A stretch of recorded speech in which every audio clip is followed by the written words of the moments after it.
Race number 2, bipod time, 1,000 meters for the maidens, fillies and mares. 8 runners taking part here. Your favorite, number 7, Hawksdale, Candice Dawson, Gavin Dorina, that's trading at 13 to 10. 28 to 10, number 1, Summer Winter. The 8, Hurricane Power, 4 to 1. The exposed number 4, Bilingual, is at 7 to 1. 6 Far Beyond, 17 to 2. And 13 to 1 and better bar those. Daryl's here to help us again. He's going to get us right. And you mentioned that you actually like this car, Daryl. I do. We certainly need to bounce back from yesterday at Turffontein. I don't think we performed at our best, but we can only try to get it right. Opening leg of the bipod. I nearly banked at number 7, Hawksdale. I mean, the debut was fair enough. Finished close up, doing her best work late. If this was a 1,200 meters on the inside track, I would have made her very close to a good thing. The third place runner, Wings of Ice, has subsequently come out and won. And I had a look at her siblings. Now, the dam never won. She placed a few times, but she is related to Prairie Queen or Prairie Falcon, 1,400 meters specialist, and Royal Swan Master, won between 1,400 and 1,800. Plenty scope for improvements. But like I said, she was doing her best work late, and maybe if she's caught a little bit flat-footed on this inside track 1,000 meters, she might be getting going too late. But let's see how she goes. Number 1, Summer Winter is her obvious danger. She's loving the fact that they've dropped the trip, that she's been contesting races over now. Over 1,000 meters, she seems to be at her best. Now, if you have a look at who she's run behind in her last 2 starts, penultimate start, the first and second horses were juveniles. Yep. Last time out, the winner was a juvenile. And who's our biggest danger? Number 7, Hawksdale, the juvenile. So if Hawksdale does have a bit of ability, she could certainly get the better of Summer Winter. So I think it's the safe route of 1 and 7. All right, 1 and 7. And what we're sort of hinting to is maybe the exact here could be 7 and 1. The 2-year-old could take this too. But the bipod here for Daryl, he's including both 1 and 7 by bank at 10, by 1, 2, 4, 2, 3, 6, 9, 11, 12 and 13, 4 and 7 at the back there, and the cost 144 Rand.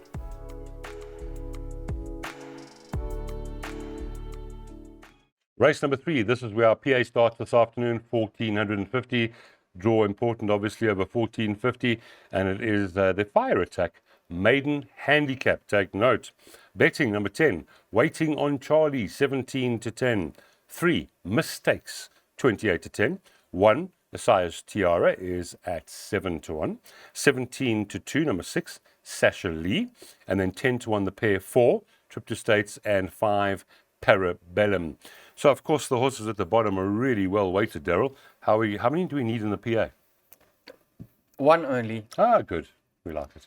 You can go into this race with the confident banker number 10, the 2-year-old filly, Waiting on Charlie. Last time out, she contested a race against winners, far from disgraced. Penultimate start, she ran alongside a filly called Back from War, who's come out and won.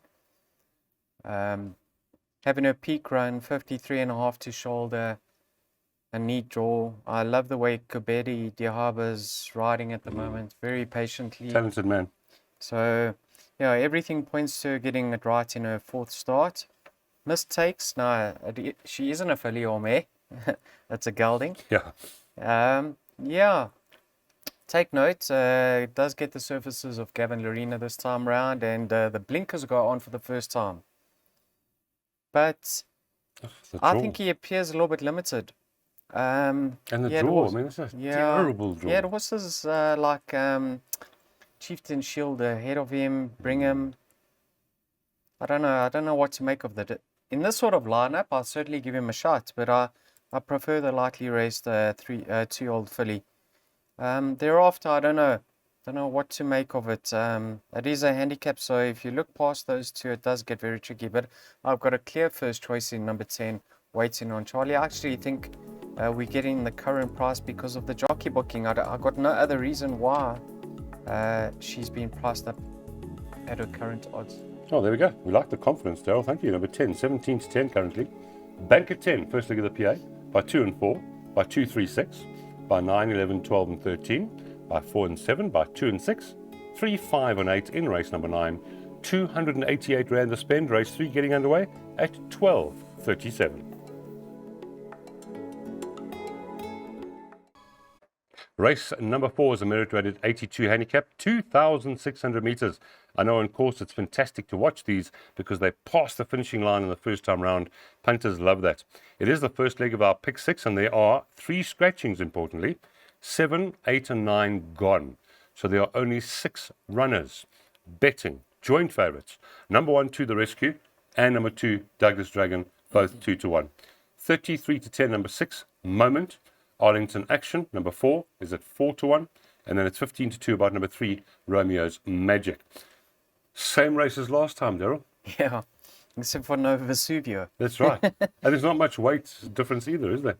Yeah, so you've got all of numbers 1 and 2 that finished ahead of Moment last time out. So my perm does work out a bit costly. I think it's 14.40.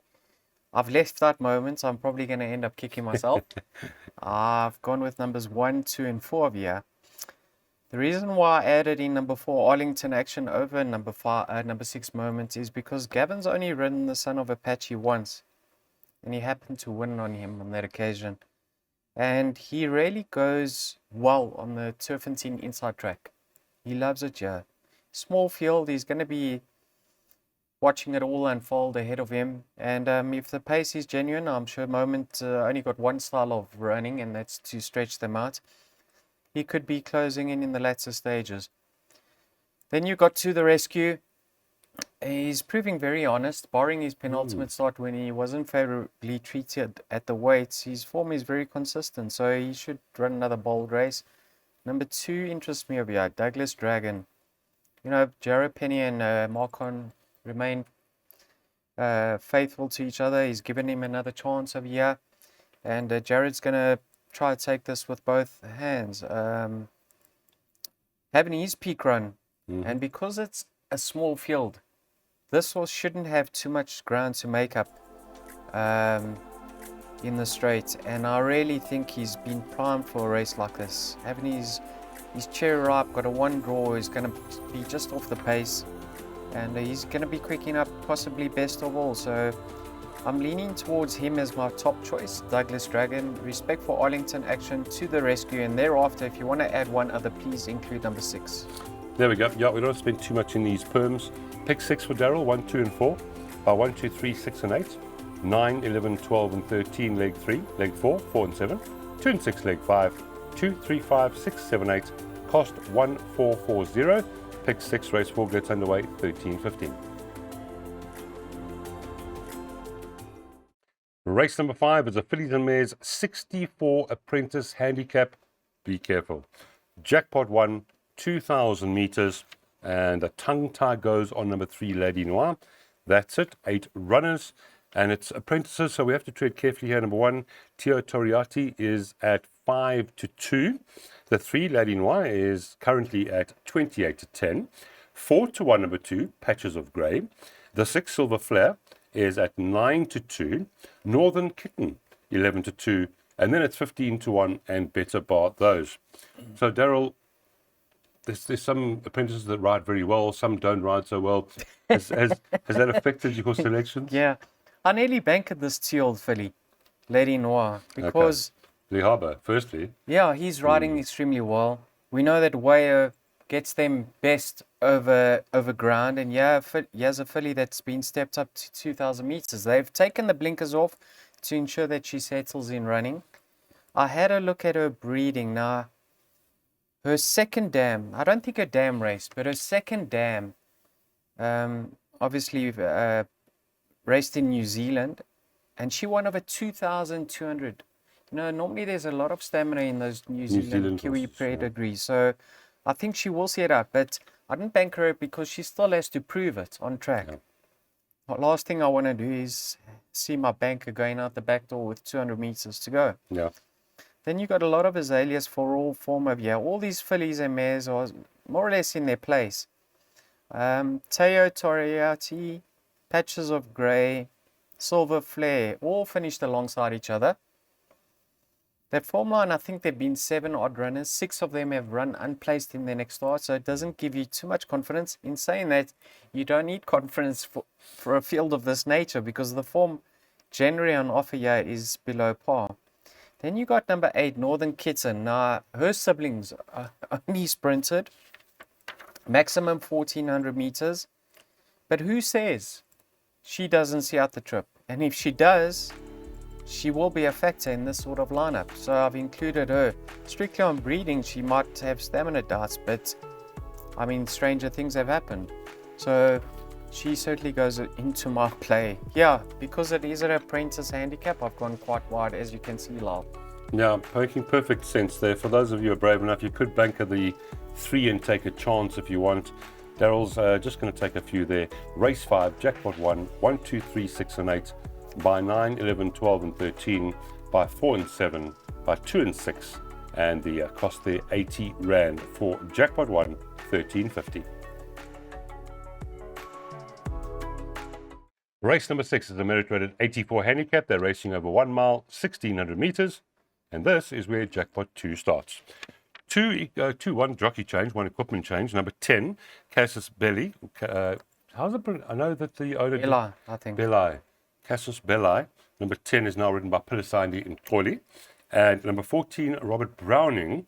Blinkers go on. Betting, Obsidian. Number 12, 33 to 10. The 1, Kudzu, 11 to 2. As is number 9. Spring Tradition. 6 to 1, number 13, Super Awesome. 2, Espinoza, who's looking for a 3-timers, 13 to 2.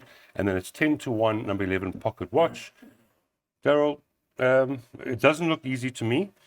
I haven't studied the card yet. How are we looking? Yeah, I'm the last person to be looking at for pronunciations. Oh, good. I'm glad we're in the same boat.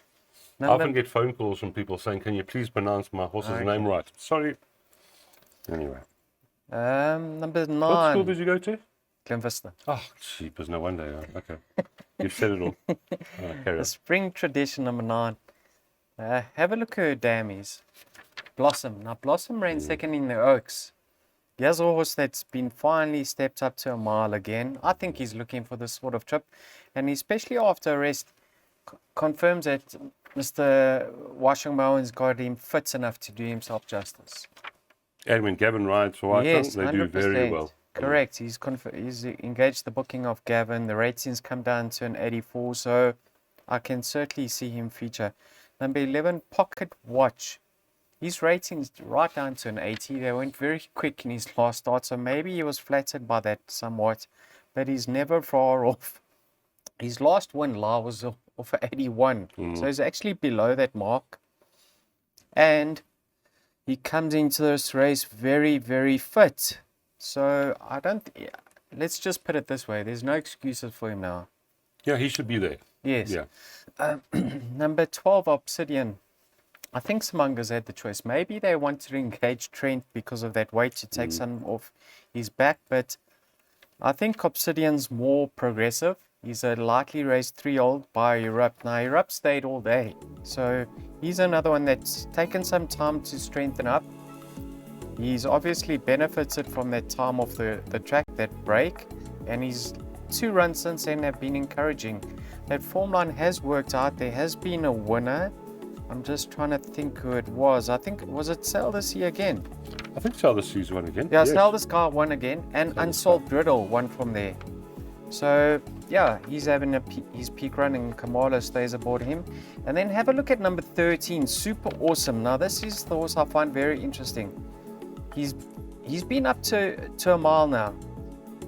The sire won over 2,000. I think he won the Cape Derby, isn't it? Yeah. And the dam won over 1950. So maybe this is what this horse has been crying out for. He stayed on very, very well last time out. And you know, this combination are teaming up quite with success lately. Dennis had 2 winners on Thursday, on Tuesday. And Roy Stable's coming back to form, I think. He went through a little bit of a quiet spell, but I think you can follow his horses with confidence. Well, they cost us the pick 6 on Tuesday as well, didn't they? Goodness sakes.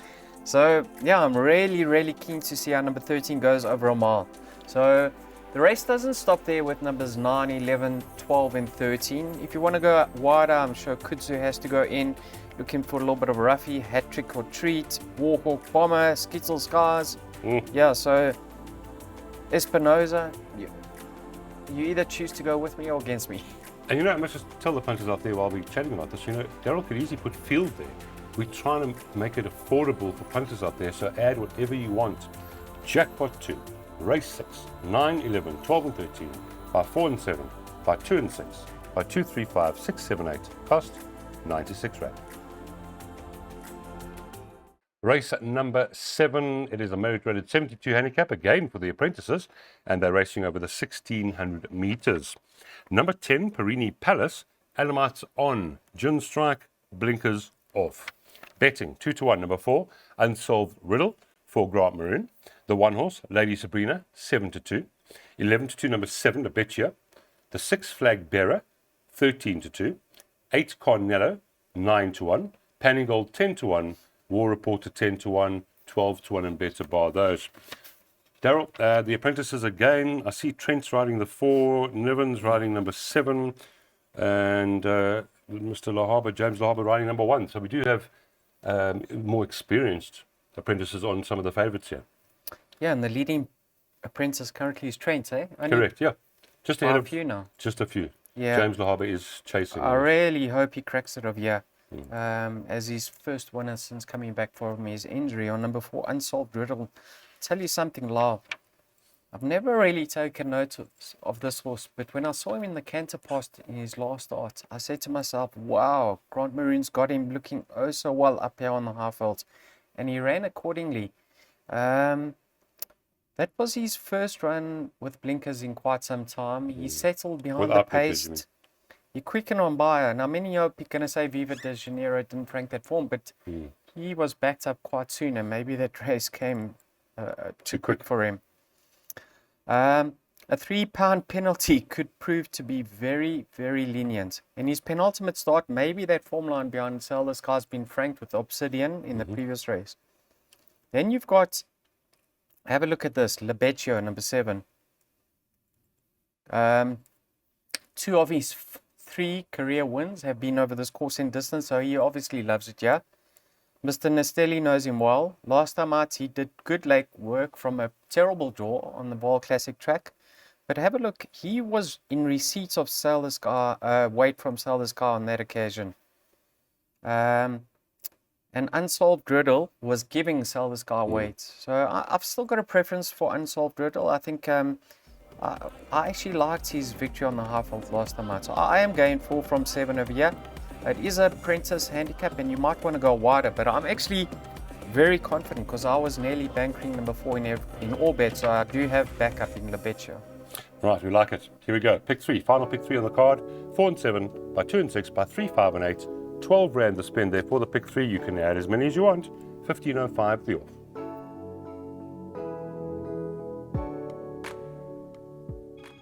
Race number 8, Phillies Mares 80 handicap, 1600 meters. Just to change number 5, the mightiest. You can take the pacifiers off, and that's that. 11 runners. Favorite number 2, Gregarious, who won oh so well last time after that rest at 19 to 10. Number 6, a Warning Sound, 3.75. I think there's a 4 kilogram difference there. Number 3, Play with Fire, 11 to 2. 13 to 2, number 1, Glamorous Lady. 9's about number 9, Rattle Bag. And then it's 12 to 1 and better bar those. Daryl, that was a really impressive win last time, wasn't it? Sure. She quickened, she turned it on in a ticky and she ran away from the field. Yeah, she did pick up a very hefty penalty for that win. And if you watch that race very carefully, a filly called Warning Sound was really rattling home towards the end on the outside, on the extreme outside. And you touched on a key point that she's 4 kilograms better off, Lyle. I think that's a lot of weight. Plus the turnaround in the draws. Well, not the turnaround in the draws, the fact that Warning Sound got taken out at the start. So I've seen this filly race up on the pace when she won a maiden. If Craig can get her in the race this time around, and she gets a clean break, I think she's better than that last effort because of what happened, the excuses she had. The 4 kg swing in her favor. Her dam ran second in the Oaks, Yeah. so she's gonna love the step up to a mile, and she's gonna strip fitter. So I'm leaning towards number 6, Warning Sound, is the likely winner. Then again, I have to say I wouldn't be surprised if Gregarious goes back to back and bolts up again. I just think at around 7-2, 4-1, she's worth a tickle. Number 6 for me, Warning Sound, ahead of the 2. All right, so there we go. And it's weight, as you heard from Daryl, it's weight stops trains. 7 from, or 6, I should say, from 2. But he's taking a bit of a chance here. Number 6, Warning Sound, 100 Rand win in race number 8.